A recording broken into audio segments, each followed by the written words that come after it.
brought with me the Omni, 4,155 pages.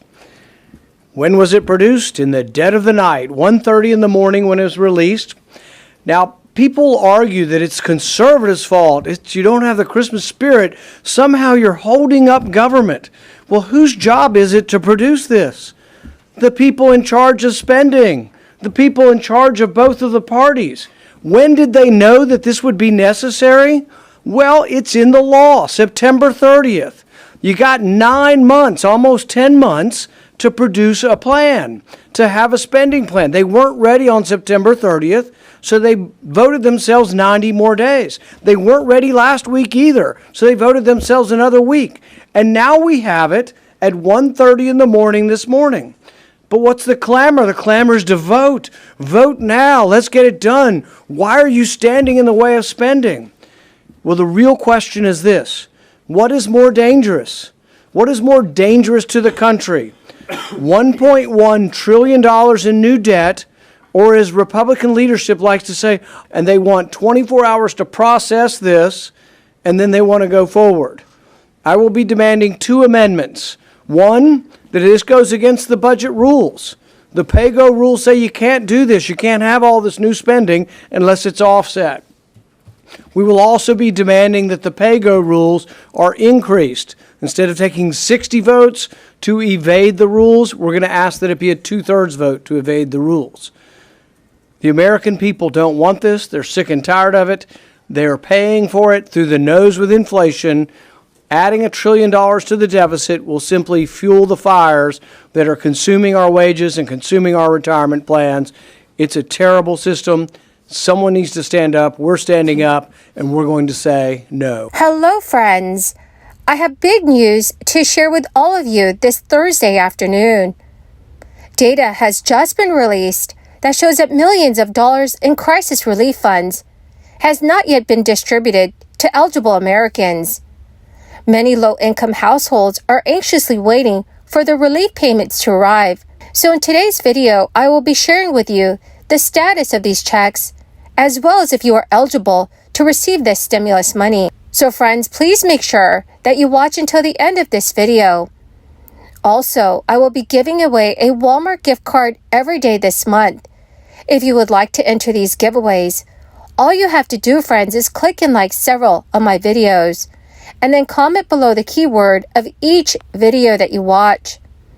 The more videos that you comment on, the more likely your chances of winning these daily giveaways. A new report shows that only a small percentage of the money that was set aside to help New Jersey's struggling homeowners has been distributed. These were funds that the state received as part of the American Rescue Plan stimulus package.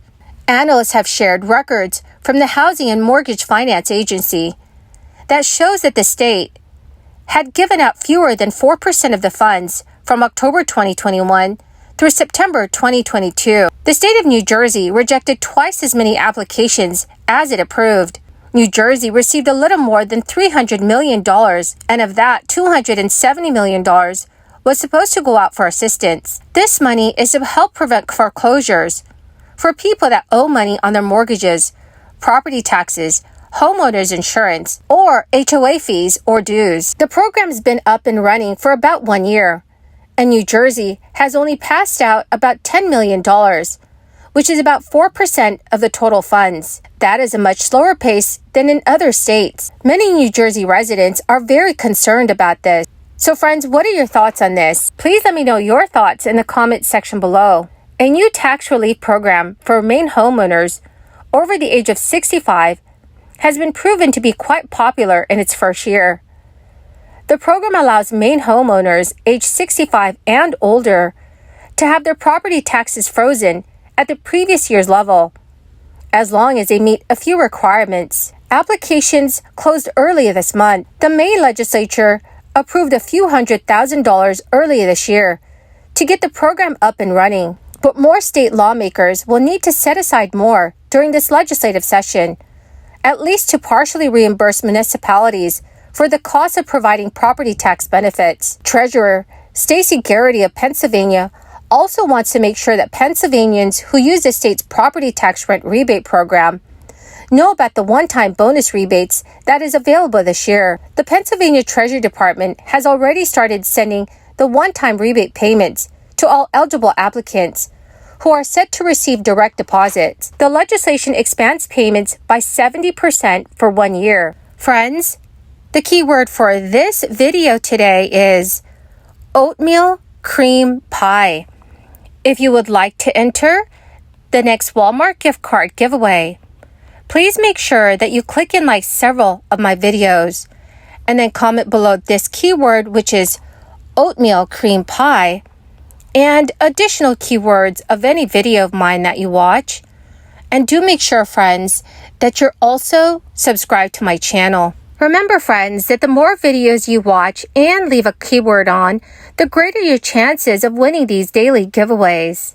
House Speaker Nancy Pelosi is also urging her colleagues to get behind a massive bill to fund the government through most of next year, touting new funding for Democratic priorities and citing an urgency to get the package to President Biden's desk before a potential shutdown at week's end. In a letter to fellow Democrats, the outgoing speaker cited a number of Democratic victories in the package, including provisions to hike nutrition funding for low-income children and to provide a huge increase in money for veteran health care. Nancy Pelosi wrote in a statement, "It is urgent and necessary that we enact this omnibus package so that we may keep government open and delivering for America's families." Uniting House Democrats behind the proposal could be crucial, as House Republicans have been highly critical of both the substance of the funding package and the process that led to it. Republicans are set to take control of the lower chamber in January,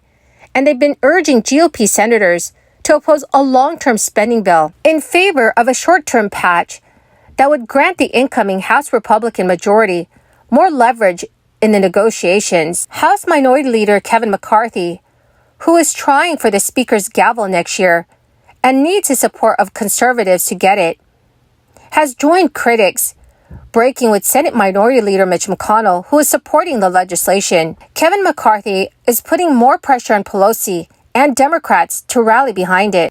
Nancy Pelosi and other Democratic supporters were quick to promote the bump in healthcare spending, as well as other provisions that they secured as part of the talks. At the top of the list was new medical funding for low-income families under Medicaid. Well, my amazing and dearest friends, that is the end of my daily stimulus update video for today. Thank you so much, friends, for joining me here every day and watching the new videos that I post. Friends, to say thank you, I'm giving away a new Walmart gift card every day this month. Please make sure that you enter these daily giveaways by clicking and liking several of my videos, and then comment below the keyword of each video that you watch. Thank you so much, friends, and have a wonderful and blessed Wednesday.